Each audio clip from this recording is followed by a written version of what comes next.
Bismillahirrahmanirrahim. Assalamualaikum warahmatullahi wabarakatuh. Nah, jadi kita lanjut ya ke pertemuan ketiga. Dalam minggu ini kita masuk ke materi selanjutnya. Tapi sebelum masuk, Ustazah akan jelaskan sedikit tentang garis bilangan yang katanya kalian lupa. Nah, di sini sudah ada contoh apa sih garis bilangan itu. Nah, garis bilangan itu dibutuhkan atau dilakukan untuk kita melakukan penjumlahan atau pengurangan terhadap bilangan bulat. Nah, jadi di sini ada 6 dikurang 2 sama dengan 4. Kalau ngitung manual memang kita sudah bisa tebak bahwa 6 dikurang 2 hasilnya 4. Nah, tapi kalau di dalam garis bilangan bagaimana? Kita buat terlebih dahulu garis bilangan. Yaitu di sini ada min 4 sampai 7. Ya, dari min 4 sampai positif 7. Kemudian nah, bagaimana sih 6 dikurang 2? Ya sudah, kita tarik garis dari 0 sampai ke 6. Positif 6 berarti ke arah kanan. Kemudian dikurangin 2. Dikurang itu sama dengan ditambah min 2. Artinya kalau min 2 berarti dia ke arah kiri, berkebalikan ya. Nah, makanya di sini tanda panah yang warna merah menunjukkan bahwa mengurangi 2, yaitu 1, 2, maka hasilnya adalah 4 ya. Begitu juga dengan contoh yang ada di bawahnya gitu. Jadi jangan lupa lagi ya. Gak masalah ya. Sekarang kita ke perkalian bilangan bulat. Mohon diperhatikan bagaimana cara Ustazah menyampaikan, karena nanti akan ada tugas dari sini. Nah, jadi perkalian tanda ya, itu tanda kita cuma ada 2 ya, positif dan negatif. Nah, dalam bilangan bulat itu yang namanya bilangan bulat itu terdiri dari bilangan negatif, cacah, dan positif. Artinya antara bilangan negatif dengan bilangan positif itu bisa saja dikalikan. Makanya di sini ada yang namanya perkalian tanda. Karena ketika apa hasilnya sih ketika positif ketemu dengan negatif? Nah, makanya di sini Ustazah kasih tabel. Ketika positif dikalikan dengan bilangan yang bertemu dengan positif juga, maka hasilnya akan menjadi positif. Kemudian ketika positif dikali dengan negatif, maka hasilnya menjadi negatif. Kemudian ketika negatif dikali dengan positif, maka hasilnya juga akan negatif. Nah, bagaimana dengan negatif ketemu negatif? Nah, justru ketika negatif dikalikan dengan negatif, hasilnya malahan positif ya. Kemudian sifat-sifat perkalian itu ada komutatif dan asosiatif, sama dengan penjumlahan kemarin ya. Nah, kemudian yang di sini yang beda adalah ada yang namanya distributif. Distributif ini di sini contohnya adalah A, sifatnya A dikali dalam kurung B plus C sama dengan A dikali B ditambah dengan A dikali C. Jadi A dikalikan dengan depan ditambah dengan A dikalikan dengan belakang ya. A dikali B ditambah A dikali C. Nah, begitu juga dengan yang sifat yang kedua. A dikali B min C dalam kurung sama dengan A dikali B dikurangin A dikali C ya.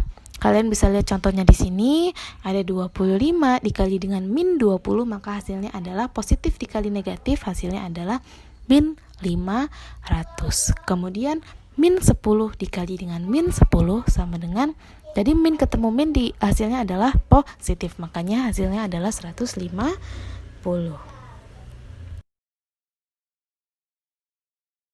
Nah, jadi apa sih arti dari pembagian? Pembagian itu adalah operasi kebalikannya dari perkalian ya. Jadi mudah sebenarnya, pembagian itu adalah kebalikannya dari perkalian. Misalnya di sini adalah A membagi B, hasilnya adalah C. Nah, itu artinya sama juga dengan B dikali C sama dengan A ya. Bisa dipahamin ya? Nah, oke, di sini nanti kita ke contoh ya. Sebelumnya sama seperti perkalian tadi, pembagian pun pasti menggunakan tanda, karena bilangan bulat itu ada negatif dan positif. Artinya negatif bisa ketemu dengan positif, ataupun negatif bisa ketemu negatif, positif bisa ketemu positif. Nah, tanda pembagian itu sama dengan perkalian, yaitu ketika positif membagi positif, hasilnya akan positif. Kemudian positif ketemu negatif, itu hasilnya negatif. Negatif membagi positif, hasilnya negatif. Kemudian negatif membagi negatif, hasilnya adalah positif. Oke, langsung aja contoh di sini. 10 dibagi min 50. Nah, positif membagi negatif. Kita hitung dulu, 100 dibagi 50-nya berapa? Adalah 2. Nah, baru kita lihat tandanya. Oh, positif membagi negatif. Oh, berarti tandanya negatif. Jadi tetap yang dihitung adalah bilangannya dulu. Baru nanti kita ke tandanya apa? Tanda itu ditentukan di akhir, ya. Kalau untuk perkalian dan pembagian, tanda itu ditentukan di akhir, ya. Beda dengan penjumlahan dan pengurangan.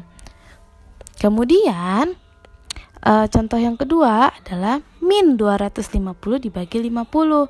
Nah, di sini 250 dibagi 50 kan hasilnya 5. Kemudian kita lihat tandanya, minus dibagi dengan positif, maka hasilnya adalah minus, ya. Itu contohnya untuk pembagian bilangan bulat. Ya. Nah, di sini perpangkatan itu ada A pangkat 2. Itu artinya A sebanyak 2 faktor, yaitu A dikali A. Di situ saya kebanyakan nulisnya, ya. Kemudian di situ ada A pangkat 3. A itu maksudnya bilangan bulat, ya. Misalnya 2, 3, 4 atau berapa. A pangkat 3 sama dengan A dikali A dikali A, ya. Jadi A-nya itu ada 3 kali gitu.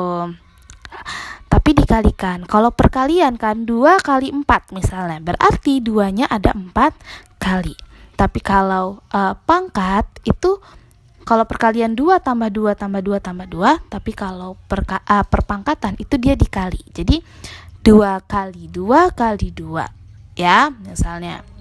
Kemudian sifat-sifat bilangan berpangkat itu ada A pangkat M dikali A pangkat N sama dengan A pangkat M plus N, ya.